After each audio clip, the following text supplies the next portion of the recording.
आप देख रहे हैं उत्कर्ष मीडिया।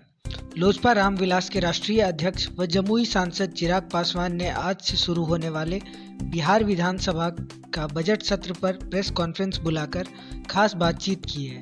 आइए सुनते हैं जमुई सांसद चिराग पासवान को।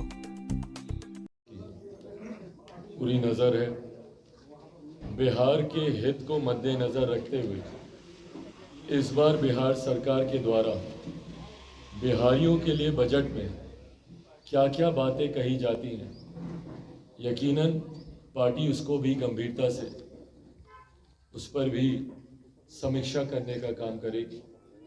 पिछली बार के बजट में क्या क्या वादे किए गए थे, कितने वादे पूरे किए गए, इस बार के बजट में क्या क्या ये नई घोषणा करेंगे, सकारात्मक दृष्टि से भी हम लोग देखने का काम करेंगे। ऐसा नहीं है कि हम लोग सिर्फ खामियां ही ढूंढने की बात इस बजट सत्र में पेश किए जाने वाले बजट को लेकर हम लोग करेंगे। जो सकारात्मक बातें हैं उसको ज़रूर हम लोग सराहने का भी काम करेंगे, पर हाँ, ये तुलना ज़रूर की जाएगी कि पिछली बार बजट में क्या क्या बातें कही गई, उनको कितना पूरा किया गया और इस बार के बजट में क्या क्या नई बातें कह रहे हैं। और वैसे भी मुख्यमंत्री नीतीश कुमार जी, कई ऐसे विषय हैं जो वो जानते हैं कि गलत हैं, उसके बावजूद जब वो उन विषयों का संरक्षण करते हैं। पिछली बार मैंने कहा था कि हम लोग अलग अलग विषयों पर हम लोग सरकार का रिपोर्ट कार्ड हम लोग जारी करेंगे। बिजली को लेकर हम लोगों ने इस विषय को हम लोगों ने उठाया था और उस पर जिस तरीके से उनके उस विभाग के मंत्री का बयान आया और या फिर जिस तरीके से मुख्यमंत्री नीतीश कुमार जी ने स्वयं, उस कार्यक्रम में आप सब लोग मौजूद होंगे, कार्यक्रम किसान समागम को लेकर था और उस पर मुख्यमंत्री जी ने अपने संबोधन में चर्चा करते करते उन्होंने ये बात कही थी कि अरे कुछ लोग हैं जो मुफ्त की बिजली की बात करते हैं। एक तो हमको ये समझ में नहीं आता कि भाई प्रदेश के मुख्यमंत्री यहाँ कुछ लोग कौन, बताइए ना कौन लोग बात कर रहे हैं। भैया अगर चिराग पासवान मांग कर रहा है तो बोलिए भैया कि चिराग पासवान ने मुफ्त की बिजली की मांग की है और ये भाई हक है, अधिकार है, ये मुफ्त की रेवड़ियों में नहीं गिना जाएगा, टैक्स पेयर्स का पैसा है ये। और जब हम किसी चीज के लिए ऑलरेडी आपको टैक्स दे रहे हैं तो सुविधाओं की अपेक्षा हम लोग रखते हैं। तो ऐसे में जब मैं कहता हूं कि एक सर्टेन यूनिट ऑफ इलेक्ट्रिसिटी को फ्री किया जाना चाहिए, तो क्या गलत मैं कह रहा हूं? भाई आपके मंत्रियों को इसका लाभ नहीं मिलता क्या? आपके विधायकों को इसका लाभ नहीं मिलता क्या? और यही लाभ अगर आप आम जनता को देंगे तो इसमें क्या नुकसान हो जाएगा? पर जब आम जनता को देने की बात आती है तो मुख्यमंत्री बोलते हैं कि कुछ लोग मुफ्त की बिजली की मांग करता है। अरे उनको पता है कितना महंगा बिजली खरीदते हैं हम, भाई आप खुद ही कबूल भी रहे। यही बात तो उस दिन प्रेस वार्ता में पिछली बार आप लोगों के समक्ष मैंने रखी थी कि आप महंगी बिजली खरीद रहे हैं। क्यों महंगी बिजली खरीद रहे हैं मुख्यमंत्री जी? और आप खुद ही उस बात को स्वीकार रहे हैं कि हम महंगी बिजली हम खरीद रहे हैं। क्यों? ये महंगी बिजली खरीद कर महंगे दरों में बेचने का जो भ्रष्टाचार है, इसी को ही हम लोग उजागर करने का हम लोग प्रयास कर रहे हैं। और इस कार्य को आप नहीं कीजिएगा मुख्यमंत्री जी तो जनता ने पिछली बार तीसरे नंबर की पार्टी आपको बना दिया था, इस बार आपका खाता भी नहीं खुलेगा। और ये वादा तो मैं पहले ही कर चुका हूं कि जिस दिन बिहारी फर्स्ट की सरकार आएगी, बिजली की दरों को ना सिर्फ सस्ता बल्कि सर्टेन यूनिट तक उसको मुफ्त भी किया जाएगा, ताकि जो बिहार का गरीब वर्ग है उनको सहूलियत मिले।